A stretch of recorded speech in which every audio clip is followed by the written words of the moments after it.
Hello everyone, welcome to S UPPSC. मेरा नाम वंदना सिंह है। इस वीडियो में हम मिनी टेस्ट 5 यूपीपीएससी 2021 के लिए डिस्कस करेंगे। ये हमारा test series current affair notes course है इंग्लिश मीडियम में। आप इस नंबर पे जो है व्हाट्सएप करके इसको रजिस्ट्रेशन करा सकते हैं। इससे सारी डिटेल जो है नीचे डिस्क्रिप्शन बॉक्स में है। और जो प्रीलिम्स 2020 कोर्स था उससे डायरेक्ट जो है 70 क्वेश्चन आए हैं। आप इसको वेरीफाई कर सकते हैं डिस्क्रिप्शन बॉक्स में। चलिए हम अपना टेस्ट स्टार्ट करते हैं। पहला क्वेश्चन हमारा, choose the correct regarding earth day. तो अर्थ डे से रिलेटेड आपको दो स्टेटमेंट गिवन है, आपको बताना है कौन सा सही है। पहला, the year 2021 marks the 50th anniversary of the annual celebration. Two, this year theme of the earth day is restore our earth. तो इसका जो आंसर है वो है आंसर बी, टू ओनली। तो पहला स्टेटमेंट गलत है, दूसरा सही है, क्योंकि जो ईयर 2021 है उसने मार्क किया है 51st एनिवर्सरी। तो ये 51वीं एनिवर्सरी जो है वो मार्क करी है। और जो है 2021 की थीम जो है वो है restore our earth, restore our earth. और जो अर्थ डे है वो सेलिब्रेट होता है 22 अप्रैल को। तो 22 अप्रैल को जो है अर्थ डे सेलिब्रेट होता है। नेक्स्ट क्वेश्चन है, India was ranked in which category in the world press freedom index 2021। तो इंडिया जो है किस कैटेगरी में रैंक हुआ है वर्ल्ड प्रेस फ्रीडम इंडेक्स 2021 में। तो इसका आंसर है आंसर बी, बेड। तो इंडिया जो है बेड कैटेगरी में जो है वो रैंक हुआ है। बेसिकली जो वर्ल्ड प्रेस फ्रीडम इंडेक्स है वो अलग अलग कैटेगरीज में जो है कंट्री को डिवाइड करता है, उसमें से इंडिया जो है बेड कैटेगरी में जो है रैंक्ड हुआ है। तो इंडिया जो है उसकी जो रैंक है वो 142 पोजीशन है उसकी अमंग 180 कंट्रीज। और जो इंडिया रैंक्ड हुआ है वो बेड कैटेगरी में हुआ है along with Brazil, Mexico and Russia. तो वर्ल्ड प्रेस फ्रीडम जो इंडेक्स है उसमें इंडिया की रैंक 142 है और वो बेड कैटेगरी में रैंक्ड हुआ है। नेक्स्ट क्वेश्चन है, विच committee recommended the creation of the 4-tier banking structure with 3 large bank on the top. तो इसका आंसर है आंसर ए, नरसिम्हन कमेटी रिपोर्ट 1। तो नरसिम्हन कमेटी रिपोर्ट 1 जो है जो 1991 में जो प्रेजेंट हुई थी उसने रिकमेंड किया था 4-tier banking structure with 3 large bank on the top. और बेसिकली उसने इंट्रोड्यूस किया था concept of the rural focused bank का। जो लोकल एरिया बैंक होते हैं उसका कंसेप्ट भी जो है नरसिम्हन कमेटी जो 1991 में उसने रिपोर्ट सबमिट की थी उसने किया था। बेसिकली जो भी आपका आइडिया है बैंक मर्जर का या फिर जो स्ट्रॉन्ग मेगा बैंक थे वो फर्स्ट जो मूट हुआ था बाय द नरसिम्हन कमेटी। तो नरसिम्हन कमेटी ने ही जो है बैंक मर्जर का आइडिया दिया था। उन्होंने ही बोला था कि एक 4-tier बैंकिंग स्ट्रक्चर होना चाहिए और जो लार्ज बैंक हैं वो कम से कम 2-3 जो लार्ज बैंक है वो सबसे ज़्यादा टॉप पे होना चाहिए। फिर उसके बाद नरसिम्हन कमेटी रिपोर्ट सेकंड आई 1998 में और बेसिकली उस रिपोर्ट का नाम था बैंकिंग सेक्टर कमेटी। तो नरसिम्हन कमेटी रिपोर्ट सेकंड को जो बोलते हैं हम बैंकिंग सेक्टर कमेटी रिपोर्ट बोलते हैं। और बेसिकली वो जो है बैंकिंग रिफॉर्म प्रोग्रेस या डिज़ाइन इन सब से जो है रिलेटेड थी। तो बेसिकली जो कमेटी है उसने फोकस किए थे various area such as capital adequacy, bank merger, bank legislation और इन सब से रिलेटेड थी। तो नरसिम्हन कमेटी रिपोर्ट 2 1988 में आई थी और फर्स्ट वाली जो है 1991 में आई थी और सेकेंड वाली जो है बैंकिंग सेक्टर कमेटी से रिलेटेड है। नेक्स्ट क्वेश्चन है, the 5th session of Codex committee on spices culinary herbs hosted by. तो इसका आंसर है आंसर बी, इंडिया। तो इंडिया ने जो है इसको होस्ट किया था 5th सेशन को। नेक्स्ट क्वेश्चन है, ways and means advances are temporary loan facilities provided by. तो इसका आंसर है answer B, RBI to government.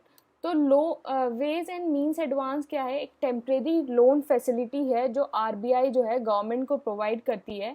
तो बेसिकली ये टेम्परेरी लोन फैसिलिटी है जो आरबीआई जो है रिजर्व बैंक ऑफ इंडिया वो गवर्नमेंट ऑफ इंडिया को प्रोवाइड करती है कि गवर्नमेंट का जो भी कोई टेम्परेरी मिसमैच हुआ है उसके रेवेन्यू और एक्सपेंडिचर के बीच में, तो उसको जो है मिसमैच को मीट करने के लिए ये जो वेज एंड मीन्स एडवांस है वो प्रोवाइड किया जाता है। और बेसिकली गवर्नमेंट जो है एक इंटरेस्ट पेमेंट देती है सेंट्रल बैंक को जब भी वो मनी बोरो करती है। और इसका जो रेट ऑफ इंटरेस्ट है वो रेपो रेट के जितना होता है। तो जितना रेपो रेट होगा उतना ही जो है वेज एंड मीन्स एडवांस का जो है वो इंटरेस्ट रेट होता है, और इसका टेन्योर जो है 3 मंथ्स, मतलब जो आपका जो लोन का ये टेन्योर होता है वो 3 मंथ्स या 90 डेज होता है। और जो गवर्नमेंट है इसके अंदर जो है ओवरड्राफ्ट फैसिलिटी भी गवर्नमेंट को प्रोवाइड होती है। तो मतलब जो वो है, वो जो उसकी WMA लिमिट है उससे जो है, उससे एक्सेस वो ले सकती है, और ये जो ओवरड्राफ्ट फैसिलिटी है वो 21 डेज के लिए जो है वो अलाउड है। नेक्स्ट क्वेश्चन है, चूज द करेक्ट। तो यहाँ आपको 2 स्टेटमेंट गिवन है। पहला, commercial crew program is a collaboration between NASA and ISRO two under the program astronauts were launched to the international space station. तो इसका आंसर है आंसर बी, 2 ओनली। पहला स्टेटमेंट गलत है, क्योंकि जो कमर्शियल क्रू प्रोग्राम है वो नासा और स्पेस एक्स का है। तो नासा और स्पेस एक्स का प्रोग्राम है, और इस प्रोग्राम का जो मकसद है वो है कि जो एस्ट्रोनॉट्स हैं उनको इंटरनेशनल स्पेस स्टेशन पे पहुंचाया जाए। तो ये जो है 2 स्टेटमेंट सही है, फर्स्ट वाला गलत है। तो बेसिकली 4 एस्ट्रोनॉट जो है वो लॉन्च हुए थे international space station from international space station, और बिटवीन ये प्रोग्राम था नासा और स्पेस एक्स का under the commercial crew program. और बेसिकली इसको जो है क्रू 2 बोलते हैं, क्योंकि जो ये सेकंड क्रू रोटेशन है of the space x crew dragon का, जो बेसिकली फर्स्ट था। तो ये जो है नासा और स्पेस एक्स का प्रोग्राम है कमर्शियल क्रू, जिसको हम क्रू 2 भी बोलते हैं। इसके अंदर जो 4 एस्ट्रोनॉट्स हैं वो इंटरनेशनल स्पेस स्टेशन पे पहुंचाए गए थे। नेक्स्ट है United Nation climate change conference COP26 date will take place in. तो इसका आंसर है आंसर ए, ग्लासगो। तो ये जो है COP26 जो है ग्लासगो में होगा। तो आप जो मुझे कमेंट बॉक्स में बताइए COP21 से लेके 25 तक ये कहाँ कहाँ हुए हैं। 21 से लेके 25 तक ये कहाँ कहाँ हुए हैं, आप ये मुझे कमेंट बॉक्स में बताइए। तो COP26 जो है ग्लासगो में होगा। तो इसका आंसर ए है। तो आप मुझे कमेंट बॉक्स में बताइएगा 21 से 25 तक कहाँ कहाँ हुए हैं। तो बेसिकली यही ज़्यादा इंपॉर्टेंट है, 21 से 25। तो ये मुझे बताइए आप। इसका आंसर ए है। तो नेक्स्ट क्वेश्चन है, leader summit on climate 2021 on the occasion of the earth day. Earth day जो है 22 अप्रैल को होता है, होस्टेड बाय। तो इसका आंसर है आंसर बी, USA। तो leader summit on climate change जो है अर्थ डे पे हुआ था, उसको होस्ट किया था USA ने। तो इट्स होस्टेड बाय USA। तो है इसका आंसर बी। नेक्स्ट क्वेश्चन है, चूज द करेक्ट। तो यहाँ आपको 2 स्टेटमेंट गिवन है रिलेटेड टू पंचायती राज। तो पहला है 24th April is commemorated as the national Panchayati Raj day to the constitution 73rd Amendment Act came into effect on 24th April 1994, marking the formalization of the Panchayati Raj system in India. तो इसका answer है answer ए, 1 only. तो सिर्फ पहला statement सही है, 24 अप्रैल को जो है पंचायती राज डे बनाया जाता है। और दूसरा स्टेटमेंट है कि 73rd constitution amendment act came into effect on 24 अप्रैल 1994। तो ये 1994 नहीं है, 1993 है। तो ये 1993 है। तो बेसिकली जो आपका 73rd कॉन्स्टिट्यूशनल अमेंडमेंट एक्ट है जो आपका पंचायती राज से रिलेटेड है, तो इसमें आपका जो है 29 सब्जेक्ट्स आते हैं इसमें आपके, और 73 कॉन्स्टिट्यूशनल अमेंडमेंट एक्ट से जो है आपका पंचायती राज इंक्लूड हुआ है। तो ये जो हुआ था 73 कॉन्स्टिट्यूशनल अमेंडमेंट एक्ट, ये 1992 में हुआ था, और जो ये फोर्स में आया, ये जो फोर्स में आया था वो आया था 1993। तो 24 अप्रैल 1993 को फोर्स में आया था, इसलिए जो है 24 अप्रैल को पंचायती राज डे बनाया जाता है। तो इसलिए ही 24 अप्रैल को पंचायती राज डे बनाया जाता है। तो इसका आंसर है answer A, 73 constitutional amendment act came into force on 24 April 1993, marking the formalisation of the Panchayati Raj system in India. तो ये 1993 है ये, तो आप इसको ध्यान रखेगा। 1992 में एक्ट आया था, केम इनटू इफेक्ट इन 1993। तो यहाँ से फोर्स हुआ था। नेक्स्ट क्वेश्चन है, consider the following statement regarding respond program. तो रिस्पॉन्ड प्रोग्राम से रिलेटेड आपको 2 स्टेटमेंट गिवन है। पहला, it is a program by DRDO। Second, to establish a strong link with premier academic institution in India is one of the objective of the program. Which of the following is correct? तो इसका जो answer है वो है answer B, 2 only. तो पहला वाला statement गलत है because it is a program by ISRO. तो जो ये स्पेस से रिलेटेड प्रोग्राम है तो बेसिकली ये इसरो का प्रोग्राम है, रिस्पॉन्ड प्रोग्राम। तो इसमें क्या होगा कि जो जितने भी आपके प्रीमियम एकेडमिक इंस्टीट्यूशन हैं उनके साथ एक स्ट्रॉन्ग लिंक बनाया जाएगा कि जिससे जो भी स्पेस में जो रिसर्च एंड डेवलपमेंट में जो भी इन इंस्टीट्यूशन को हेल्प चाहिए वो इसरो इनको हेल्प करेगा। तो it's a respond program by ISRO. तो इसका आंसर हो गया आंसर बी। नेक्स्ट क्वेश्चन है, choose the correct regarding national payment corporation of India NPCI। First, it is umbrella organisation for operating retail payment and settlement system under the ownership of the reserve bank of India in India. Second, it is found in 2008। तो इसका जो answer है वो है answer C, both. तो ये दोनों statement बिल्कुल सही हैं क्योंकि बेसिकली जो NPCI है वो एक अम्ब्रेला ऑर्गेनाइजेशन है जो जितने भी आपके रिटेल पेमेंट है और सेटलमेंट है वो करता है, और basically it is owned by the reserve bank of India, और ये 2008 में जो है वो आपका फाउंड हुआ था। तो इसका जो आंसर है वो है आंसर सी, बोथ स्टेटमेंट सही हैं। नेक्स्ट क्वेश्चन है, the headquarter of the NPCI जिस national payment corporation of India is in. तो NPCI का हेडक्वार्टर कहाँ है? तो इसका आंसर है आंसर बी, मुंबई। तो NPCI का हेडक्वार्टर जो है वो मुंबई के अंदर है। तो basically Mumbai is a financial capital of India. तो आप देखेंगे जितना स्टॉक एक्सचेंज है वो सब है, सब मुंबई में है। तो it's basically a financial capital of India. तो NPCI का जो हेडक्वार्टर है वो भी मुंबई में है। तो इसका आंसर बी हो गया। नेक्स्ट क्वेश्चन है, which of the following country announce that it would be withdrawing from the international space station इन 2025। तो 2025 से जो है कौन सी जो कंट्रीज़ हैं वो विड्रॉ कर रही हैं इंटरनेशनल स्पेस स्टेशन। तो इसका जो आंसर है वो है आंसर रशिया।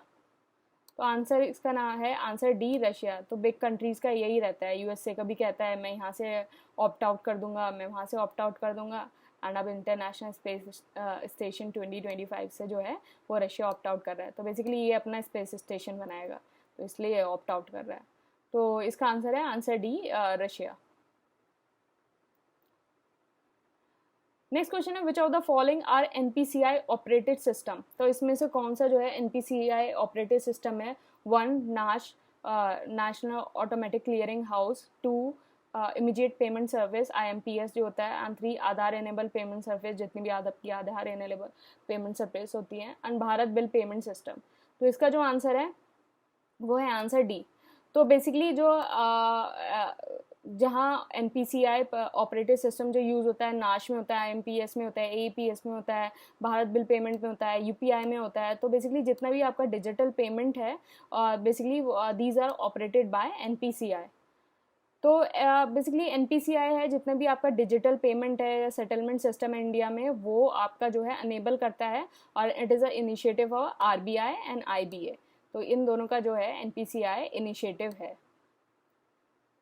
नेक्स्ट क्वेश्चन है, which of the following is not the ex officio trustee of PM care.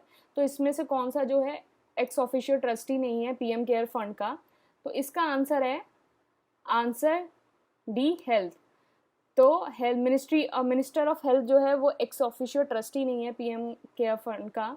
तो कितनी अजीब बात है ना, PM केयर फंड जो है वो इस्टेब्लिश हुआ मतलब कोविड के बाद, कि कोविड के बाद इस्टेब्लिश हुआ, और जो मिनिस्टर ऑफ हेल्थ है वही इसका ट्रस्टी नहीं है। फंड है ना, तो फंड बड़े बड़े लोग संभालेंगे। तो मिनिस्टर ऑफ डिफेंस है ex official trustee, minister of home affair है, एंड मिनिस्टर ऑफ फिनेंस है। तो बेसिकली PM केयर फंड जो सेटअप हुआ as a public charitable trust on March 27, 2020 को, एंड बेसिकली ये जो PM केयर है it is different from the prime minister national relief fund. तो आप कंफ्यूज मत हो ना, prime minister national relief fund अलग है और PM केयर अलग है। तो प्राइम मिनिस्टर जो है बेसिकली एक्स ऑफिशियो चेयरमैन है PM केयर फंड का, और इसके जो है 3 एक्स ऑफिशियो ट्रस्टी हैं, एक तो डिफेंस है, होम अफेयर्स है और फिनेंस है। तो ये तीनों जो हैं वो एक्स ऑफिशियो ट्रस्टी हैं इसके। नेक्स्ट है what is India's rank in wheat production. तो वीट प्रोडक्शन में इंडिया की क्या रैंक है, तो इसका आंसर है आंसर बी सेकंड। तो इंडिया की जो रैंक है वो सेकंड है। नेक्स्ट क्वेश्चन है which of the following is not the rabi crop. तो इसमें से कौन सी जो है राबी क्रॉप नहीं है, तो इसका आंसर है आंसर डी कॉटन। तो कॉटन जो है राबी क्रॉप नहीं है। तो इसकी एक ट्रिक है, ट्रिक टू रिमेंबर, तो ये आप इसको याद रखना, BMW जी सीरीज। हाँ आई नो जी सीरीज की कोई BMW गाड़ी नहीं होती, आप गूगल पर सर्च करके ने मत रख जाना कि मैम जी सीरीज की कोई गाड़ी नहीं होती, ठीक है, BMW जी सीरीज। तो BMW से हो गया बार्ले, एम से मस्टर्ड, और W से वीट, और G से ग्राम। तो these are the rabi crops. तो BMW G these are the rabi crops. तो ये सारी जो है राबी क्रॉप्स है। नेक्स्ट क्वेश्चन है KRI Nanggala submarine that went missing belong to which country.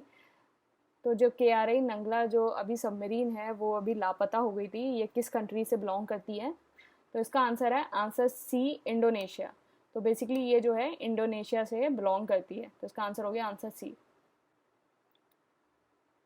Next question है India seek to have dash of power generated from non fossil fuel source by 2020। तो basically India ने क्या कितना सीख किया है, वो कितनी जो पावर जनरेट करेगा अपनी नॉन फॉसिल फ्यूल से बाय 2020। तो इसका आंसर है आंसर सी 40%। तो इसका आंसर है आंसर सी 40%। तो बेसिकली इंडिया ने जो है अपना कुछ INDC मतलब इंडिया का जो है इंटेंडेड नेशनली डिटरमिन्ड कंट्रीब्यूशन जो है इंडिया ने जो है साइन किया है, और इसमें क्या है कि वो जो अपनी एमिशन इंटेंसिटी है वो 33 to 35% जो है रिड्यूस करेगा बाय 2030 फ्रॉम 2015 लेवल। 40% जो है इलेक्ट्रिक पावर इंस्टॉल करेगा नॉन फॉसिल फ्यूल से बाय 2030, और जो है carbon sink additional carbon sink create करेगा 2.5 to 3 billion tons of CO2 का by 2030 through the additional forest या ट्री कवर बाय 2030। तो बेसिकली ये जो तीन है वो इंडिया के INDC हैं, तो आप इनको याद कर लीजिए ना। बेसिकली आप पेरिस क्लाइमेट जब समिट हुई थी तो उसके बाद जो है हर कंट्री ने अपना जो है INDC जो है वो कुछ टारगेट्स रखे थे, and these are the targets by India कि 30 तक ये 33-35% की जो एमिशन रिड्यूस करना है, 40% नॉन फ्यूल से करना है, 2.5 to 3 बिलियन जो है वो कार्बन सिंक जो है एडिशनल क्रिएट करना है। नेक्स्ट है exercise Varun is held between India and which of the following country. तो इसका आंसर है आंसर ए फ्रांस। तो एक्सरसाइज जो वरुण है वो इंडिया और फ्रांस के बीच जो है वो हुई है, तो इसका आंसर है answer A France. Next question है what is India's rank in Chandler good governance index. तो चैंडलर गुड गवर्नेंस इंडेक्स में इंडिया की रैंक क्या है, तो ये फ्रेंड्स वाला चैंडलर नहीं है, तो ये चैंडलर गुड गवर्नेंट इंडेक्स है। तो इंडिया की रैंक क्या है इसमें, तो इंडिया की इसकी इसमें रैंक है आंसर सी 49। तो 49 रैंक है इंडिया की जो है चैंडलर गुड गवर्नमेंट इंडेक्स में, और जो इसको टॉप किया है वो फिनलैंड ने किया है। जो इसको टॉप किया है वो फिनलैंड ने इसको टॉप किया है गुड गवर्नेंस इंडेक्स को। तो इसका आंसर है आंसर सी 49। नेक्स्ट क्वेश्चन है project Dantak is related to which country. तो प्रोजेक्ट दंतक जो है किस कंट्री से रिलेटेड है, तो इसका आंसर है आंसर बी भूटान। तो प्रोजेक्ट दंतक जो है भूटान से रिलेटेड है, तो इसका आंसर आंसर बी होगा। टाइपिंग मिस्टेक हो गई है, तो इसका आंसर आंसर बी होगा। नेक्स्ट क्वेश्चन है who is the chairman of the national executive committee under the disaster management act 2005। तो डिजास्टर मैनेजमेंट एक्ट 2005 के अकॉर्डिंग जो नेशनल एग्जीक्यूटिव कमिटी है उसका चेयरमैन कौन है, तो इसका आंसर है आंसर डी होम सेक्रेटरी। तो होम सेक्रेटरी जो है होम सेक्रेटरी साहब जो हैं वो नेशनल एग्जीक्यूटिव कमेटी जो है उसके चेयरमैन है, तो इसका आंसर है आंसर डी। नेक्स्ट क्वेश्चन है choose the correct regarding liquid oxygen. तो यहाँ आपको जो लिक्विड ऑक्सीजन है उससे रिलेटेड दो स्टेटमेंट गिवन है। First it is cryogenic in nature, second it is a powerful oxidising agent. तो इसका जो आंसर है वो है आंसर सी बोथ। तो बेसिकली जो लिक्विड ऑक्सीजन होता है वो हमारा क्रायोजेनिक नेचर होता है और बहुत पावरफुल ऑक्सीडाइजिंग एजेंट है। तो बेसिकली जो लिक्विड ऑक्सीजन है उसको जो क्लासिफाइड किया जाता है एज अ इंडस्ट्रियल ऑक्सीजन, और ये जो है इंडस्ट्री और मेडिकल पर्पस में बहुत ज़्यादा यूज़ होता है, और ये most common cryogenic liquid oxidiser है जो हमारे स्पेस क्राफ्ट में यूज़ होता है। तो बेसिकली जो हमारा लिक्विड ऑक्सीजन है वो लिक्विड हाइड्रोजन के साथ मिक्स होके, केरोसिन और मीथेन के साथ होके जो है वो हमारा एयरक्राफ्ट में यूज़ होता है। नेक्स्ट क्वेश्चन है, the reserve bank of India has fix the tenure and maximum age of MD, CEO and whole time director in a private sector bank। तो जो प्राइवेट सेक्टर बैंक है उसमें RBI ने जो है एक टेन्योर और मैक्सिमम एज जो है एमडी की या सीईओ की और होल टाइम डायरेक्टर की वो फिक्स कर दी है। तो वो कितनी है? तो इसका आंसर है आंसर सी, 15 ईयर्स और 70 ईयर्स ऑफ एज। तो बेसिकली जो टेन्योर है वो 15 साल का है, तो मतलब जो है कोई भी एमडी, सीईओ या होल टाइम डायरेक्टर है वो मैक्सिमम 15 ईयर्स का उसका टेन्योर होगा, और जो उसकी मैक्सिमम एज होगी एमडी, सीईओ और होल टाइम डायरेक्टर की वो 70 ईयर्स होगी। तो मतलब आफ्टर 70 ईयर जो है आप किसी भी प्राइवेट सेक्टर बैंक में आप जो है वो काम नहीं कर सकते। तो इसका जो आंसर है आंसर सी है। ये बेसिकली हमारा टेलीग्राम चैनल है ACPPSC, तो वहाँ मैं रोज़ फ्री डेली कुछ जो है वो अपडेट करती हूँ और आंसर राइटिंग होता है, तो आप इस चैनल को ज्वाइन कर सकते हैं और आप जो है फ्री डेली क्विज जो है उसको आप रोज़ कंडक्ट होते हैं, और आप मुझे यूट्यूब पे भी फॉलो कर सकते हैं ऐसे ही वीडियोस के लिए। Thank you and all the best.